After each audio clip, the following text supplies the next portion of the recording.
All right, so let's dive right in. You want to really get a handle on English, right? And you've given some pretty cool material on different ways to learn and, well, stuff to read to get there. Yeah, and what really jumped out at me was how this text just lays it all out. Like, here's a clear path to better English through reading, no matter what level you're at right now.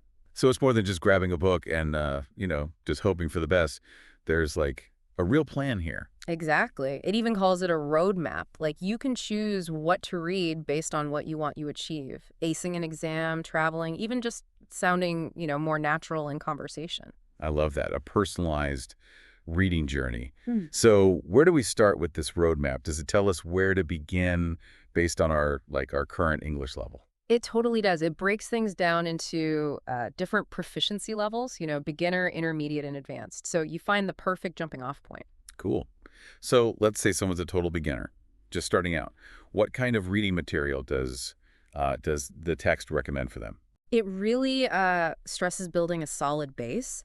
And for beginners, that means graded readers. Graded readers. Okay. I've heard the term, but what are they exactly? Like, what's the difference between them and regular books? Oh, good question. They're made specifically for language learners. Like, the vocabulary and grammar are simplified. So it's all, at your level and you don't get overwhelmed. So it's like training wheels for your reading. Exactly. You can focus on building confidence and actually enjoying the story. Nice. Instead of getting lost in like super complicated sentences. So you're saying even when you get to a higher level, going back to these simpler things can be helpful. Yeah. It's like the text says even revisiting that stuff can be good. Like going back to your old neighborhood after you've seen the world. You notice new things, details you missed before. So there's always something new to learn, even from the easier stuff. Yeah. What about those of us who are ready for more? What's next? So, for intermediate learners, the text suggests jumping into young adult fiction, writers like John Green or Suzanne Collins. Oh yeah, I know them.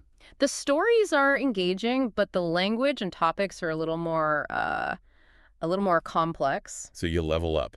Like in a video game, harder challenges but better rewards. Exactly. You're learning new words and dealing with more challenging language, and that helps you become more fluent. Awesome. Okay, so we've got graded readers, then young adult fiction. Mhm. What about the advanced level? Time for the classics. You got it. The text says, go for it, dive into the classics, things like Pride and Prejudice or To Kill a Mockingbird. Oh, wow. Those are big ones. Yeah, those books are packed with difficult vocabulary, sentence structures, literary devices, the whole nine yards. It'll really test your understanding. So even at that level, going back to things like children's books is still a good idea, huh? That's what's cool about this text. It says that going back, even to easier stuff when you're advanced, can give you a whole new understanding. You pick up on things you didn't see before. So it's like learning is never really finished. There's always more to find, even in familiar places. But it's not just about uh, choosing books based on your level, right? The text also talks about matching your reading to your goals. Exactly. It really emphasizes that. So, like, if I'm learning English mainly for work, I should focus on business stuff, like articles or case studies, maybe even biographies of successful people. Exactly. Or if you're planning a trip, you could read travel blogs, guidebooks, even novels set in that place. So making reading both fun and useful. I like that. But it's not just about the books themselves, is it? I remember something about active reading techniques. That sounds interesting. Yes, it's not just passively reading, it's reading with a purpose. Okay, so tell me more. What are some of these active reading techniques? Well, it starts with what the text calls previewing. Previewing. Is that like flipping through the book before you really start reading it? Yeah, that's the idea. Take a few minutes, look at headings, the pictures, anything that gives you clues about the main ideas. Makes sense. Like looking at a map before you go on a trip, right? You want to know where you're going. Exactly. If you have a sense of the structure, you'll stay more engaged. I like that. So you're more likely to, really understand the information. And then there's predicting. Predicting. Like trying to guess what's going to happen next in the story. Yeah. The text says, use what you already know and the clues from previewing to guess what's coming next. It makes reading more interactive. Okay, so it's like you're a detective. Yeah. Previewing the scene, then using the clues to try and solve the mystery. You got it. And what's fascinating is how the text connects these techniques to real life. So it's not just for, doing well on a test. These skills can actually help you out in everyday situations. Absolutely. For example, at work, you might use previewing to quickly understand a report before a meeting. Or, in a casual conversation, predicting helps you guess what the other person might say next, which can make you a better listener. Exactly. You're taking reading strategies and using them in different parts of your life. So reading isn't just a solitary activity, it's a skill set. Exactly. It's a skill set that empowers you. And that brings us to another exciting part of the text, how the digital age has given us so many more opportunities to read beyond traditional books. Yeah. That's something we can all relate to, right? We're bombarded with online stuff all the time. But how do we turn all that content into a learning experience? That's a great question. The text encourages us to see the digital world as like this huge playground for language learning. So not just ebooks and online articles, right? Right. We're talking websites, blogs, online forums, even things like song lyrics or movie subtitles. Wow. If it has words, it's a potential learning tool. Exactly. And what's really insightful is how the text points out the connection between all the language skills. So reading helps you speak better, listening helps your vocabulary grow, and so on. Uh-huh. Like it's all connected. Precisely. By immersing ourselves in the digital world and really engaging with English, we create a much richer and more effective learning experience. Okay, this is really exciting. But I gotta admit, sometimes all that online stuff can be a little overwhelming. I understand, and the text addresses that too. It really pushes the importance of being intentional and strategic about what you read online. So no more mindless scrolling. We need to be focused like we would be with a physical book. Exactly. The text actually gives some really solid advice on how to make digital reading more effective for learning. But I think that's a conversation for our next deep dive. You're right. We've covered a lot already. From those foundational building blocks to personalized reading and those active techniques, it's amazing to see how much reading can help unlock English. But there's still so much more to explore. Absolutely. Next time, we'll get into digital reading and all the ways you can use it to boost your language skills. So until then, keep reading, and we'll see you soon. All right, welcome back to the deep dive. We're continuing our exploration of how reading can really supercharge your English skills. Last time we talked about all the awesome reading material out there, from those beginner-friendly graded readers to the classics for the more advanced learners. Yeah, and we even touched on how to pick materials that actually match your goals, like if you're learning for business or travel or just to become a more well-rounded English speaker in general. Right, but it's one thing to have a pile of books and another to actually make reading a regular thing. Oh, absolutely. The text really digs into that challenge, like how to make reading a habit instead of something you do once in a blue moon.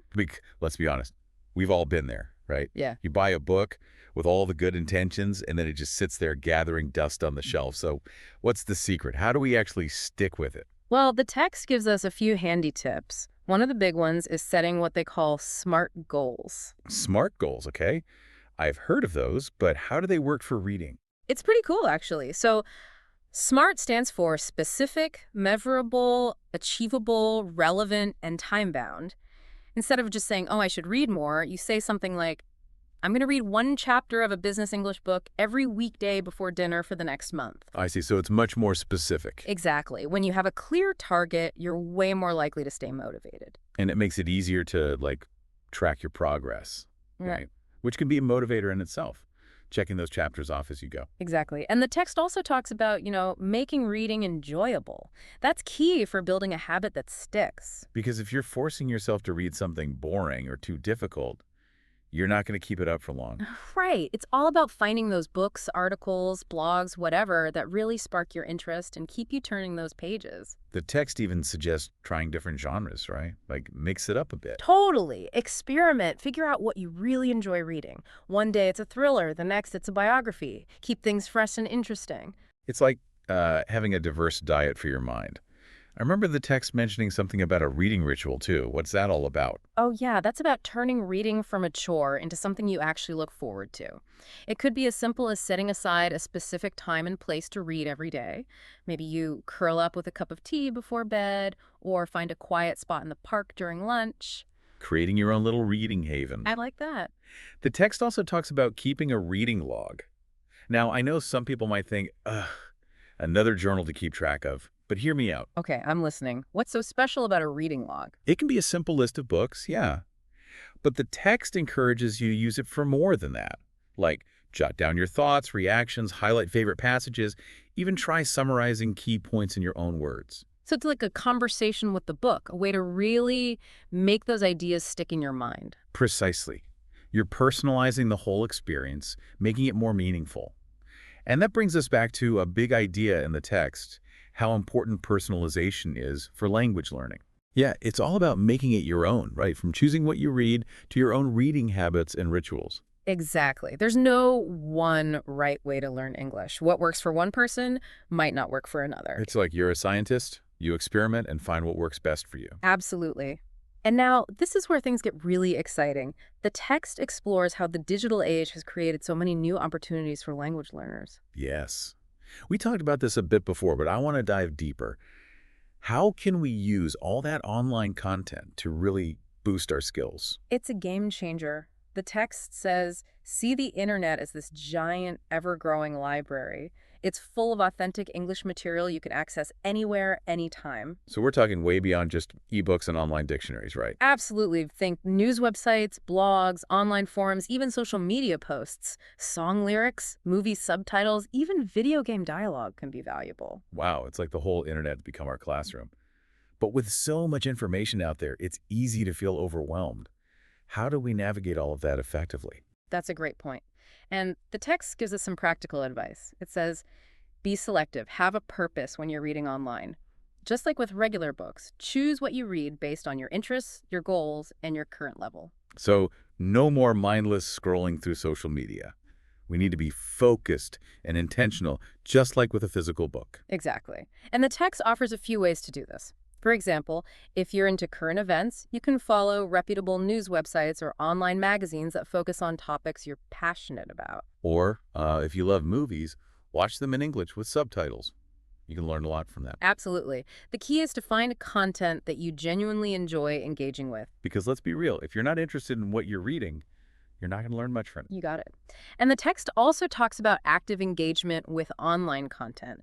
It's not enough to just passively read it. We have to interact with it, make connections, and use it in a meaningful way. Okay, so how do we actually do that? How do we actively engage with what we're reading online? Well, one simple strategy is leaving comments on articles or blog posts that interest you. That forces you to think in English and participate in discussions with other readers. It's like turning the comments section into a mini language exchange. Exactly. Another great way is to join online discussions or forums about topics you're passionate about. That lets you talk with other English speakers in a more casual, natural setting. So instead of just reading about your favorite hobby, you can actually join a community and talk about it with people from all over the world. Exactly. The text also emphasizes the importance of taking notes and summarizing what you read online, just like you would with a physical book. So basically, take those online insights and make them part of your own knowledge bank. Precisely. And that brings us to another key aspect of digital reading: multimedia. The internet isn't just text. It's full of audio, video, and interactive content that can make our learning experience even richer. Okay, so how can we use multimedia to boost our English skills? Well, the text encourages us to explore things like podcasts, audiobooks, even online video tutorials. These resources let you hear native speakers talking, which can really help with your pronunciation and listening comprehension. And with podcasts covering so many different topics, there's something out there for everyone. Absolutely. And don't forget about movies and TV shows in English. You can watch with or without subtitles, depending on what you're comfortable with. So even our Netflix time can be educational. Exactly. And what about music? The text says to dive into English song lyrics. They're full of vocabulary, idioms, and cultural references. It's like a secret code for understanding the nuances of the language. You start to pick up on those subtle meanings and how words are used in different ways. I like that. And what's so great about these digital resources is that they're often easy to find and free. You don't have to spend a ton of money on textbooks or courses to access a world of authentic English content. So no more excuses for not immersing ourselves in the language. We have it all right here at our fingertips. Exactly. And that brings us back to one of the core messages of this text. Reading isn't just about understanding words on a page. It's about opening ourselves up to new worlds, new perspectives, and new ways of thinking. It's about letting language change how we see ourselves and the world around us. Beautifully put. And as we continue our deep dive into this text, I think it's important to keep that bigger picture in mind. Right. It's not just about becoming fluent, it's about enjoying the journey and all the amazing things we discover along the way. Absolutely. And that feeling of exploration and discovery is what makes this text so engaging. It's not a boring textbook or a bunch of rules. It's like an invitation to go on a lifelong adventure with the English language. I love that. It's like we're setting sail on this vast ocean of words with endless possibilities waiting for us. And with the right tools and strategies, which this text generously gives us, we can navigate those waters with confidence and a sense of adventure. But before we get lost in all the metaphors, let's bring it back down to earth for a second. Good idea. We've been talking big picture stuff, but language learning also takes focus and discipline. Right, because inspirational quotes and metaphors aren't going to magically make us fluent. Exactly. So how does this text help us bridge that gap between inspiration and action? Well, one thing it emphasizes is the importance of tracking our progress and celebrating those little successes along the way. That's crucial. Language learning can be a long journey with its ups and downs, so it's important to see how far we've come and appreciate the effort we're putting in. And the text reminds us to celebrate those small victories, like learning a new word or understanding a complex sentence. They all add up. Absolutely. Those little wins give us confidence and keep us going, pushing ourselves further and exploring the vast, ever-changing world of the English language. And that, I think, is one of the most valuable takeaways from this text. Language learning isn't about reaching a destination. It's a journey. It's about constantly growing, exploring, and discovering. And with the right mindset and the right tools, which this text provides, it can be an incredibly rewarding and enriching experience. I don't know about you, but I'm feeling super inspired. This text has really opened my eyes to the power of reading and how it can unlock a whole new world for language learners. Me too. It's not just a guide to improving English. It's a celebration of language and the joy of learning. Speaking of joy, I think it's time to move on to our final deep dive session. We've got a few more gems of wisdom from this text to uncover. I'm ready when you are. Let's wrap up this exploration of reading and language learning on a high note. And we're back for the final part of our deep dive. It's been quite a journey, exploring how reading can be your secret weapon to mastering English. It's amazing how much we've uncovered, from those core skills to using the internet as this incredible language learning tool. We've talked about making reading a regular habit, those SMART goals, even finding those perfect little reading nooks. But, there's one thing this text keeps circling back to that I think we should dig into a little deeper. Embracing those mistakes we all make. Oh, yeah, we've all been there.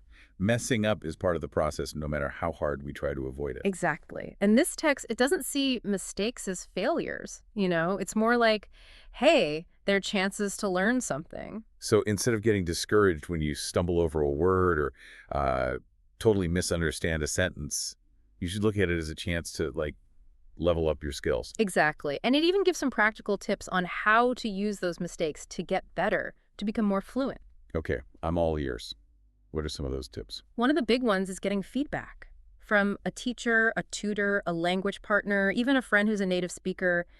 Hearing what others have to say can be super helpful. Because sometimes you're so focused on just getting the words out, you don't even realize you're making mistakes. So true. Having someone point those errors out, in a nice way, of course, can help you see where you need to improve. The text also says, it's okay to ask for help when you don't understand something. Oh, absolutely. There's nothing wrong with admitting you don't know something. It actually shows that you're really trying to learn. It's often those moments of, wait, what? That lead to those big aha moments, right? You got it. Yeah. When you're struggling with something or trying to figure out how to say what you mean, that's when you often make the most progress. And talking about progress, the text is all about celebrating those wins, big or small. Yes. It's so easy to focus on what you haven't mastered yet that you forget to acknowledge how far you've come. So even if it's just being able to have a basic conversation or read a simple article without needing to look up every other word, those are wins worth celebrating. Totally. They boost your confidence and keep you going. It's like remembering those big milestones when you were a kid, Yeah. Taking those first steps, saying your first words, huge accomplishments, even if they seem small now. I love that. It reminds us that learning a language is a journey, just like any other skill you develop over time. It's about being patient, knowing fluency takes time, and enjoying the ride along the way. And that brings us right back to one of the main themes of this text, the incredible power of reading. It's not just about learning a new skill. It's about opening your mind to new worlds, new ideas, new ways of seeing things. It's about letting the language, shape how you see yourself and everything around you. Beautifully said. And as we wrap up this deep dive, I think that message goes way beyond just learning a language. Right. It's about being curious, loving to learn new things, and all the possibilities that open up when you push yourself beyond what you already know. It's about not being afraid of what you don't know, trying new things, and never losing that sense of wonder like you had when you were a kid. And honestly, those are important for, well, for everything in life, not just learning English. I couldn't agree more. So as we finish up, I hope you take away more than just tips on becoming fluent. I hope you rediscover that curiosity, that love of learning. Because this text has shown us the world of reading is huge. There's so much to explore. So grab a book, open your mind, and let the adventure begin. Happy reading!